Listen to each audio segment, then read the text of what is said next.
Hello, all my dear viewers. Very warm welcome in my YouTube channel English Junction by JJ. Today I am going to explain you chapter 12, The Blue Carbuncle, from your book English Junction, publication Orient Black Swan. So this chapter, as you know, the blue carbuncle, as by the name, carbuncle means a precious stone. So here blue word is also added with a blue carbuncle. So here the chapter name, first I am explaining you, the blue carbuncle means that a blue color, a precious stone. blue color का एक बहुत ही कीमती stone की बात हो रही है. यहाँ स्टोन से मतलब है डायमंड. ब्लू कलर का एक कीमती डायमंड, जो कि इस चैप्टर की स्टोरी में ऐसा लिखा गया है कि वो चोरी हो चुका है. So that only we will read further what the story is, as this story is as similar as the detective stories. Here in this story you are going to read about a character, so many characters. So the main and major characters, or main characters where the story revolves, that is the British detective Sherlock Holmes and his friend and supporter Mr. Watson, and the culprit who just stolen that the blue carbuncles, blue colors, precious diamond. And they, as by profession Sherlock Holmes, the character Sherlock Holmes and his partner Dr. Watson, they both are a British detective, and they just got a new case of missing a jewelry. उसमें ये दोनों जो detective हैं, ये लोग missing jewellery का एक case इन्हें आता है. There they have to find out a blue carbuncles, जो कि ब्लू कलर का एक कीमती डायमंड होता है, खो चुका है. That only they have to find out. This is the story. Then how they find out that a blue colour diamond, what the trick they adopted, क्या उन्होंने क्लूज लिया, who is the culprit, that all we gonna to read in this story. Okay, so now I am going to scroll this page. This warm up is for you. That answer is also given here. So this warm up is you have to do by yourself. Warm up. Oh, scroll too much. Slowly we will go. So here the story is started with the first 3 lines. The little sum up is that the famous British detective Sherlock Holmes, along with his friend Dr. Watson, takes up a new case of a missing jewelry. That already I explained you here. From several small clues, Sherlock Holmes is able to track the culprit. Culprit means गुनेगार. Clues, जो several clues वो इकट्ठा करेंगे, मतलब सबूतों के ऊपर सब जो छोटे छोटे सबूत वो इकट्ठा करेंगे, स्मॉल क्लूज जो ये लोग कलेक्ट करेंगे, उसके आधार पर ये कल्प्रिट को पकड़ेंगे, मीन्स जो गुनहगार है उसे पकड़ेंगे. And get a hold of the jewellery and return it to its owner. और जब उन्हें वो ज्वेलरी मिल जाएगी, मीन्स वो ब्लू कलर का डायमंड मिल जाएगा, then they return it to its owner. Owner means उसके मालिक को वापस कर देंगे. Read on to find out how he solved the case. अब आगे पढ़ते हैं कैसे ये केस इन्होंने सॉल्व किया. So the morning after a Christmas, यहाँ पर एक्चुअली क्रिसमस की morning means after 2 days of a Christmas यहाँ पे मेंशन नहीं है, but as the actual story वहाँ पे क्रिसमस के 2 दिन पहले की बात होती है. The morning after Christmas I went to wish my friend Sherlock Holmes. I found him lounging on a sofa. Lounging means होता है जब हम एक रिलैक्स तरीके से कहीं बैठे हुए होते हैं, तो अपने सोफ़ा पे वो रिलैक्स कर रहे थे Sherlock Holmes, जब on the back of a chairs was a dirty old hat, a lens and a pair of a forceps. Pair of a forceps means an instrument used by doctor with a thin part used for picking up a things. Means यहाँ पे आप mostly देखोगे कि plucking के लिए eyebrow या कोई भी कुछ छोटा सा, कुछ हाथ में काटा वाटा धस जाता है, एक छोटा सा इंस्ट्रूमेंट होता है ऐसे काटा निकालने का, मम्मी लोग के पास मोस्टली होता है, उसे फॉर्सेप कहते हैं. Laying on a chair suggested he had been studying it closely.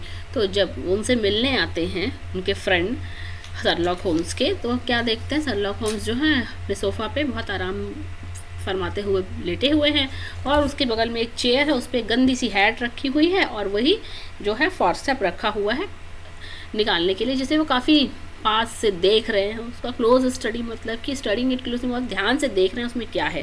Then he asked are you busy, I asked may I interrupt you, क्या मैं आ सकता हूँ, उन्होंने पूछा उनके फ्रेंड ने।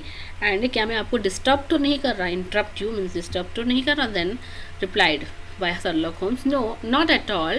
I am glad to have a friend with whom I can discuss my result. मुझे बहुत ही अच्छा लगता है कि मेरे पास एक ऐसा फ्रेंड है जिसके साथ मैं अपनी सारी चीज़ों को डिस्कस कर सकता हूँ। मीन्स केस का रिजल्ट, यहाँ रिजल्ट से मतलब है जो भी उनके पास केस आता है, डिटेक्टिव केसेस जो आते हैं, as by professions they are detectives.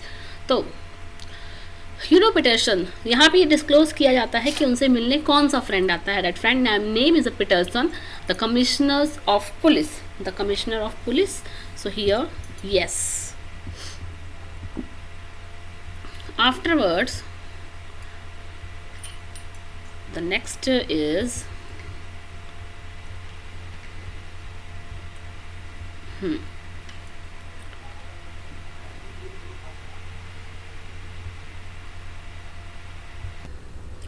So afterward, what is the next paragraph is, he found his hat, its owner is unknown. उन्हें एक hat मिला जिसका owner के बारे में उन्हें कुछ पता नहीं है.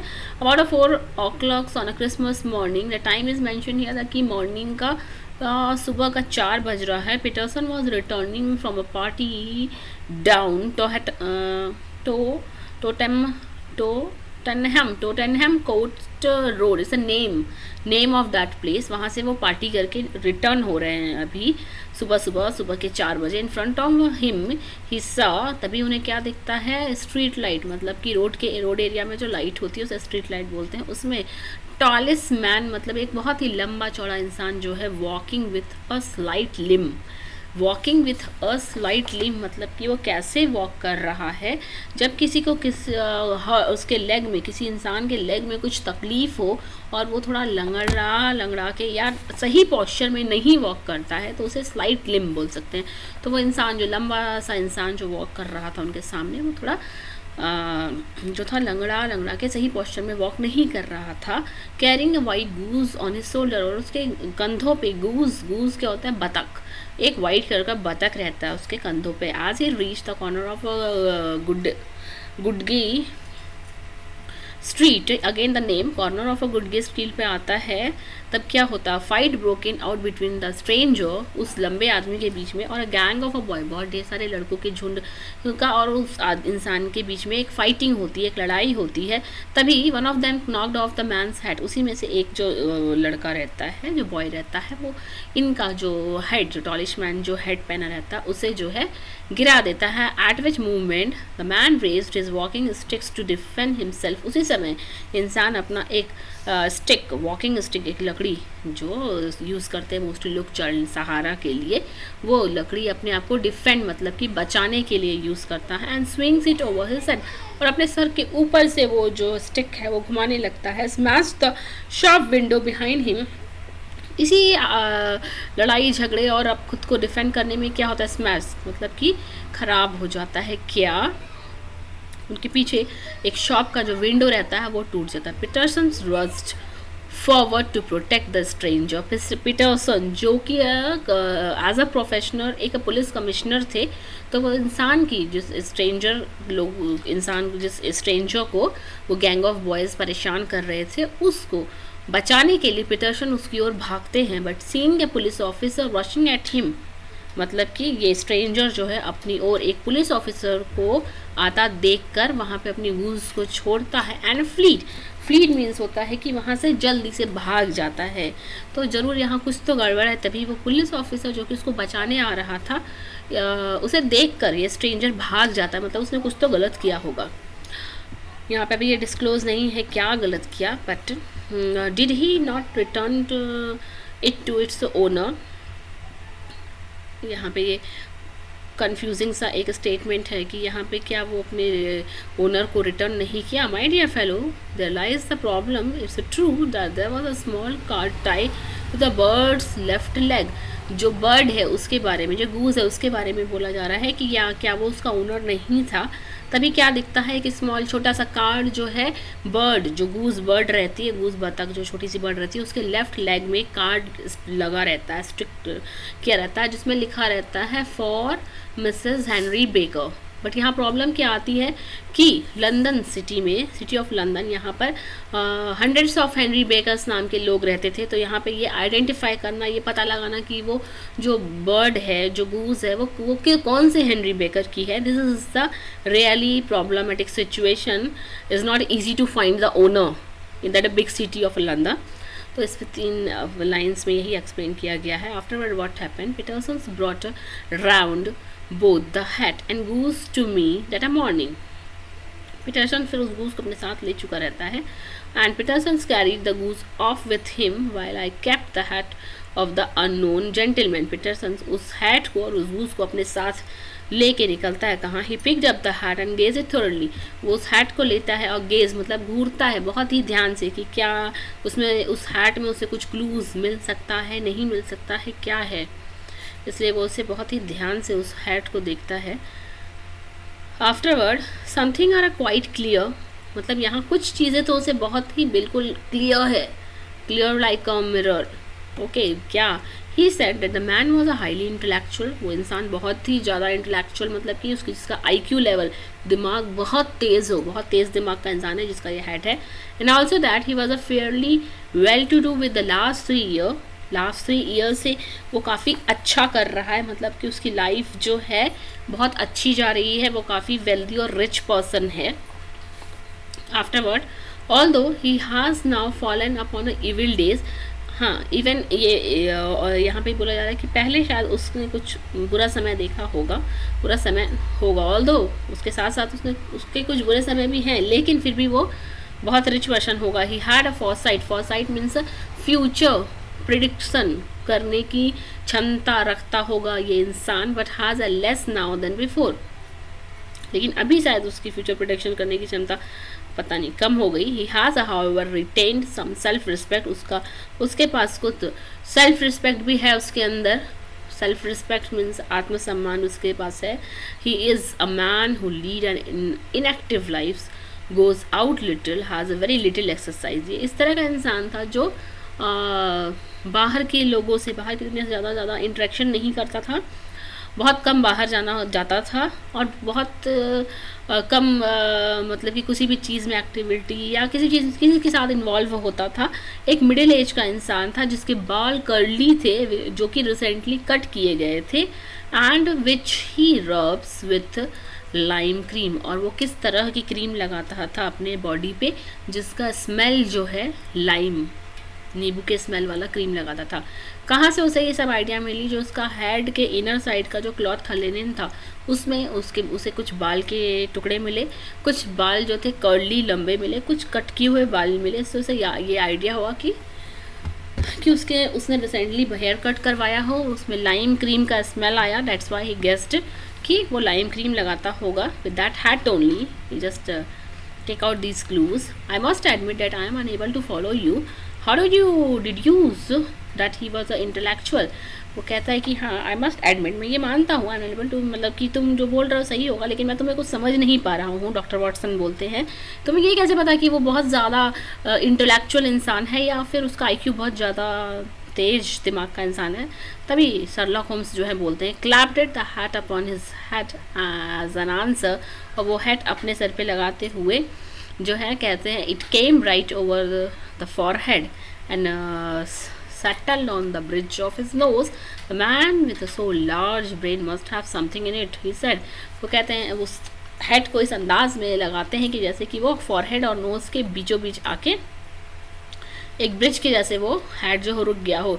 तभी कहते हैं man with a so large brain, वो इतना बड़ा उसका साइज था गैप का, तो ब्रेन बहुत बड़ा है इसलिए वो ज़्यादा इंटेलिजेंट होगा। Your reasoning seems quite likely, तुम्हारा जो तर्क है, जो रीजनिंग है, मतलब कुछ उनको समझ में नहीं आ रहा, वाटसन को उतना तो नहीं, उसको कंप्लीटली यकीन नहीं कर रहा उसकी बातों पे। फर्दर क्या होता है? Further point that he is a middle age, hair is very curly, it has been recently cut, he is use lime as all together for close examinations of the linen. तब वो आगे explain करते हैं बाकी चीज़ों का पता कैसे चला उन्हें। वो लेनिन जो कैप के अंदर महीन सा अंदर की ओर पतला सा कपड़ा लगा रहता है उसे लेनिन बोलते हैं। जब उसे काफ़ी करीब से देखा गया तो उसके स्मेल से, उसमें चिपके हुए बालों के टुकड़े से उन्हें ये आइडिया मिलता है। Several hair ends, distinct smell of line. Distinct smell मतलब कि एक क्लियर, बहुत ही साफ स्मेल आ रहा है कि इसमें लाइम का। इससे उन्हें आइडिया हुआ। And a fluffy brown dust of the home suggest that the heart is hung indoor most of the time. और उस हैट के ऊपर जैसे कि आपके घर में कोई सामान काफ़ी समय, लंबे समय तक टंगा हो तो उसके ऊपर एक डस्ट का लेयर जम जाता है। तो वो यहीं पे बोल रहे हैं कि फ्लफी ब्राउन डस्ट, जो हैट के ऊपर डस्ट जमा हुआ था, इससे ये अंदाज़ा लगता है कि वो जो हैट था काफ़ी समय से घर के अंदर टंगा हुआ था, जो कुछ स्पेशल समय पर यूज़ होता है। वो डेली इस हैट को नहीं यूज़ करते हैं पहनने के लिए, जिसका भी होगा वो hat. Afterwards here as Holmes was saying this, Peterson rushed into the room. अब ये लोग यहाँ बैठ के बातें कर रहे हैं। तभी क्या होता है, पीटरसन जो है रूम के अंदर जाता है। The goose Mr Holmes see what my wife found inside. तभी क्या होता है, ये बोलते हैं गूज मिस्टर होम्स। जो पीटरसन जो पुलिस कमिश्नर रहता है वो अंदर भागता है, उसकी वाइफ से बुलाती हैं। तो वो बोलता है कि शर्लॉक होम्स जो उनका डिटेक्टिव फ्रेंड रहता है उसको भी बुलाता है और कहता है कि देखिए मेरी वाइफ को क्या मिला। I held out his hand and put on show a bright blue stone. वो अपना हाथ आगे की ओर निकालते हैं और क्या दिखाते हैं, ब्लू कलर का एक स्टोन दिखाते हैं। ये देखिए यहाँ पे दिखा रहे हैं ब्लू कलर का स्टोन, मतलब कि वही diamond. By Jove Peterson said Holmes. तभी जी ये पीटरसन है वो होम्स से कहते हैं, do you know what you have got, a diamond sir, a precious stone। को पता है तुम्हें क्या मिला है, एक बहुत ही कीमती स्टोन है जो कि ये डायमंड है। It's more than a precious, ये नहीं है कीमती, स्टोन से भी ज़्यादा प्रीसियस है, बहुत ज़्यादा कीमती है। It's the precious stone. They are talking each other कि हाँ नहीं ये कीमती स्टोन से भी बहुत ज़्यादा कीमती है, बहुत कीमती है, बहुत कीमती है। They started saying together. तभी क्या होता है, The Countess of Morcar's blue carbuncle, I exclaimed, exactly Watson say, Holmes। Countess of Morcar's means उस blue carbuncle का जो ओनर रहता है, कहते हैं कि जो इसका मालिक है, हमें अब इसे ढूंढ कर उसे ये जो ब्लू स्टोन है वो उसे दे देना चाहिए।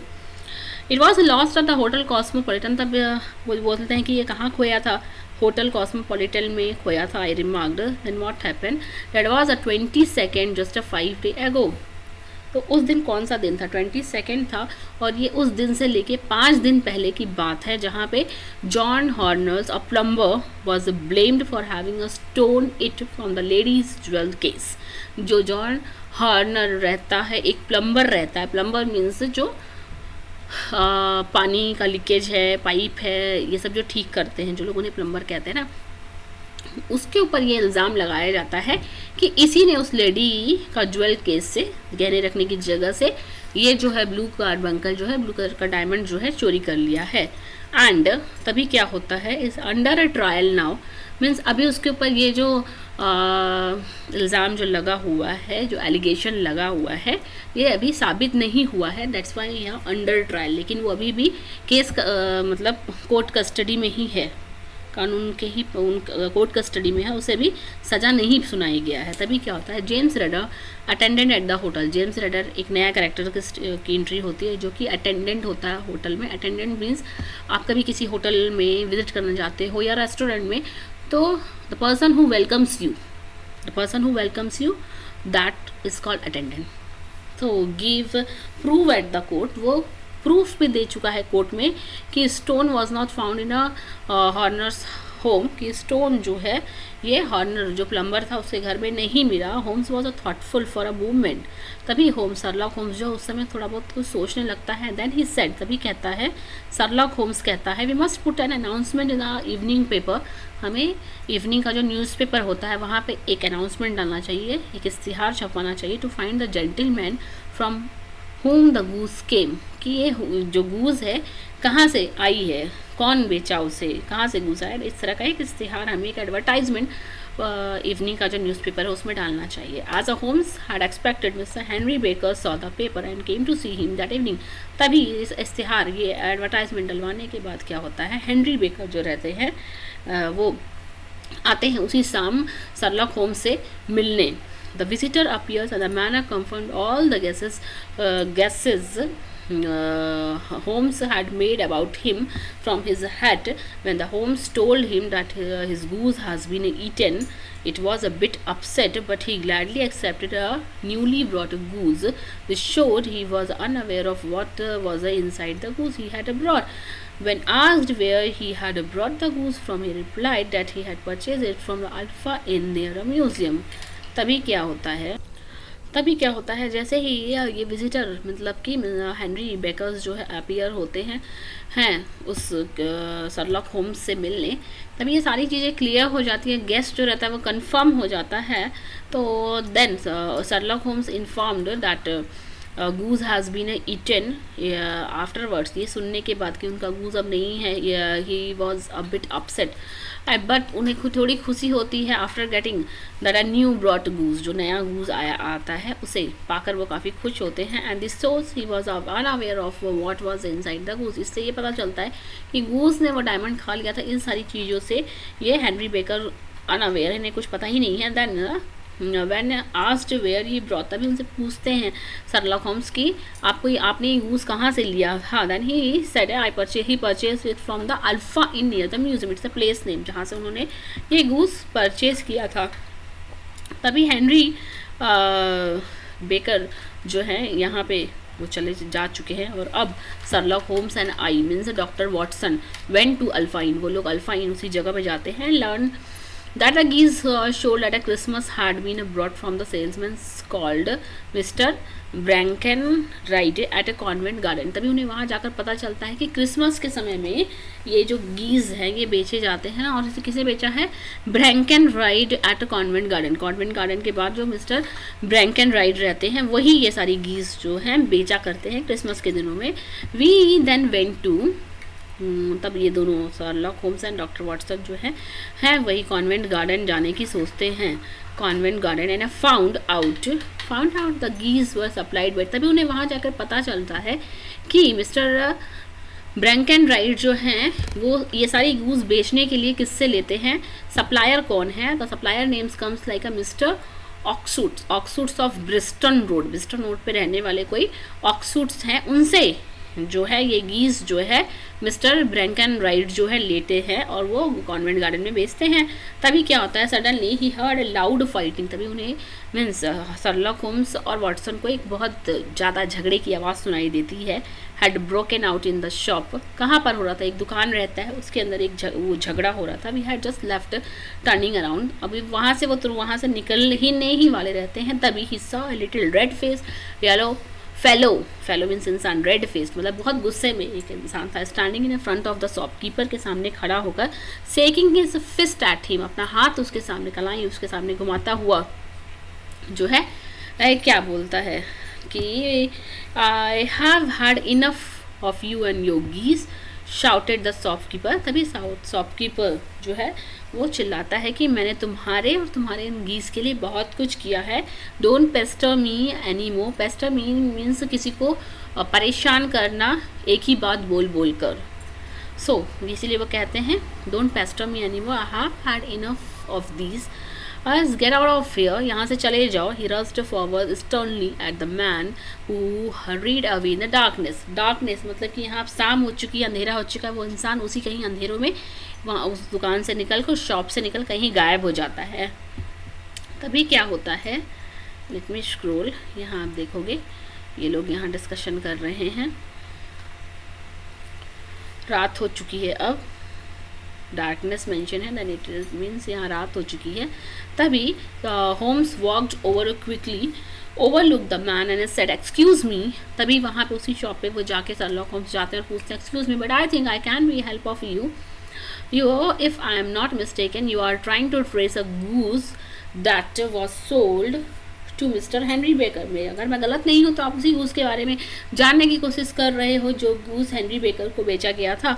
ओ sir, you are very man I want, cried the little man. हाँ, शायद आप वही हो जिसे मैं ढूंढ रहा था। तभी क्या होता है, I want, cried the man. Sherlock Holmes called a taxi and said, तभी तुरंत ही शर्लॉक होम्स जो डिटेक्टिव रहते हैं वो एक टैक्सी बुलाते हैं और कहते हैं, in that case we had a better discuss in a cozy room rather than in the market. Cozy मतलब कि होता है कंफर्टेबल प्लेस, जहाँ पे आप कंफर्टेबल फील करते हो। कहता है कि इस समय हमें किसी कंफर्टेबल प्लेस पे जाके बात करना चाहिए, ना कि इस मार्केट में। मार्केट में, किसी भी मार्केट में बहुत ज़्यादा लाउड वॉइस होता है, नॉइज़ होता है, तो वहाँ बात करना मुश्किल होता है। Then he called that Sherlock Holmes, जो डिटेक्टिव हैं वो टैक्सी को बुलाते हैं and they just went from there, उस मार्केट से चले जाते हैं। But do tell me who is it I have a pleasure of a sitting, लेकिन मैं जानना चाहता हूँ मैं किसके साथ हूँ। The man paused and reply, my name is John Robinson. तभी शर्लॉक होम्स पूछते हैं, लेकिन मतलब मैं किसके साथ जा रहा हूँ, मुझे इंसान का नाम जानना है। बताते हैं वो इंसान, मेरा नाम जॉन रॉबिन्सन है। No no, the real name, it was always odd doing a business with an imaginary names. वहाँ पे लोग क्या करते थे, बिजनेस को रन करने के लिए may be mostly imaginary name use किया करते थे instead of using their personal real name. तो यहाँ पे वो थोड़ा इम्प्रेस हो जाता है, इम्प्रेस्ड मतलब जॉन रॉबिन्सन जो इंसान रहता है वो थोड़ा शर्मिंदगी महसूस करता है क्योंकि उसका झूठ यहाँ पकड़ा जाता है। The man said, well my real name is James raider. यहाँ पे बताता है कि मेरा जो असली नाम है वो जेम्स रेडर है। Exactly head attendant of the hotel Cosmopolitan. वो क्या था, हेड अटेंडेंट था होटल कॉस्मोपॉलिटन का। When we were back in the sitting room at a Baker Street, तब वो वहाँ जाते हैं बैकर स्ट्रीट में बैठ के बात करने के लिए। Holmes unlock is a strong box and held up the blue carbuncle. तभी शर्लॉक होम्स जो डिटेक्टिव रहते हैं वो एक स्ट्रॉन्ग बॉक्स, मतलब पहले के, ये स्टोरी जो है ये बहुत पहले लिखी गई है। एक्चुअली ये स्टोरी 1892 में लिखी गई है, जो आप अभी पढ़ रहे हो अपने इंग्लिश जंक्शन में।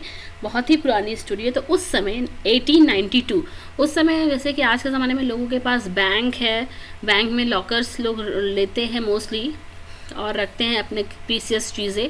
उस समय में लोगों के पास ऐसा कुछ नहीं हुआ करता था, इवन बैंक भी नहीं हुआ करता था।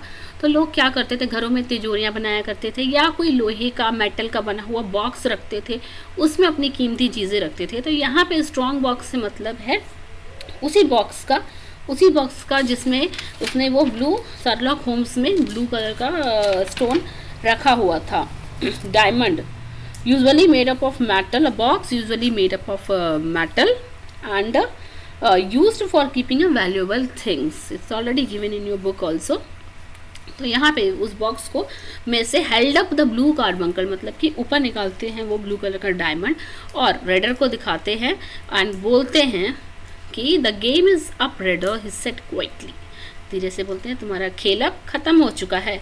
उसी समय तुरंत raider admitted that he had stolen the stone and hidden it in the throat of one of the geese, मतलब उस बतख, किसी एक बतख के अंदर, मुंह में, थ्रॉट में, जबड़ों में उसे उस डायमंड को छुपा देते हैं।